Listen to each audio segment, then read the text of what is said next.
Salut et bienvenue dans les chroniques de Matmel. Aujourd'hui, nous allons continuer notre série sur l'Odyssée d'Ulysse. Après avoir passé avec succès l'étape des sirènes, Ulysse et ses compagnons continuèrent à naviguer paisiblement.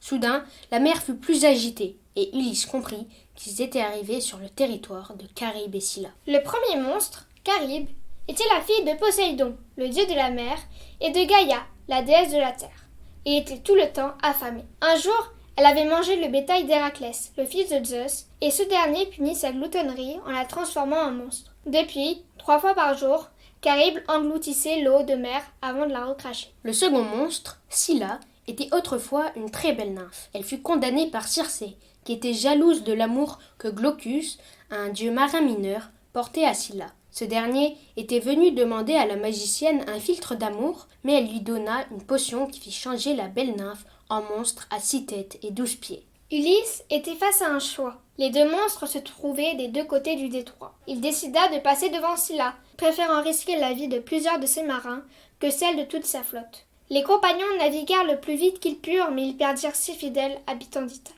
Ils continuèrent à avancer jusqu'à arriver sur une île. C'était Thrinacie, actuelle Sicile, qui abritait les bœufs du dieu du soleil Hélios. Comme l'avait prévenu Tirésias, il ne fallait pas énerver une divinité, et Ulysse annonça à ses compagnons de ne pas toucher aux bœufs du dieu. Ils mangèrent donc du pain que leur avait donné Circé et burent du vin. Hélas, une fois que leur roi se fut endormi, ses compagnons, mourant de faim, tuèrent de précieuses vaches d'Hélios et les sacrifièrent aux dieux. Quand Ulysse se réveilla et qu'il sentit l'odeur de la viande, il s'énerva contre les marins. Ils montèrent rapidement dans le navire et quand les coupables se crurent hors de portée de la vengeance des dieux, Zeus, à la demande d'Hélios, créa une tempête et tout le monde périt lors d'un naufrage, sauf Ulysse. Ce dernier se perdit dans les flots et fut recueilli par la nymphe Calypso, prisonnière sur son île d'Ogygie. Elle soigna ses blessures et le nourrit. La nymphe tomba amoureuse du héros et ils restèrent ensemble durant 7 ans. Cependant, Ulysse pensait souvent à Pénélope. Sa femme restait à Ithaque, mais Calypso lui apprit qu'il ne pouvait pas partir sans l'accord des dieux.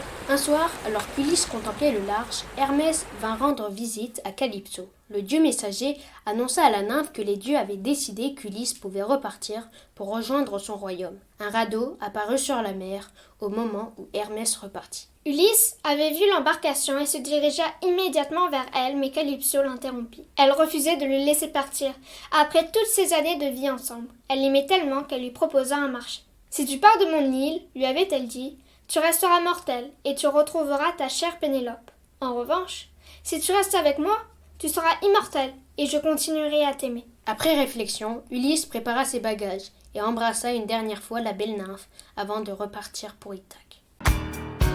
Merci à toutes et à tous et à bientôt pour une nouvelle vidéo.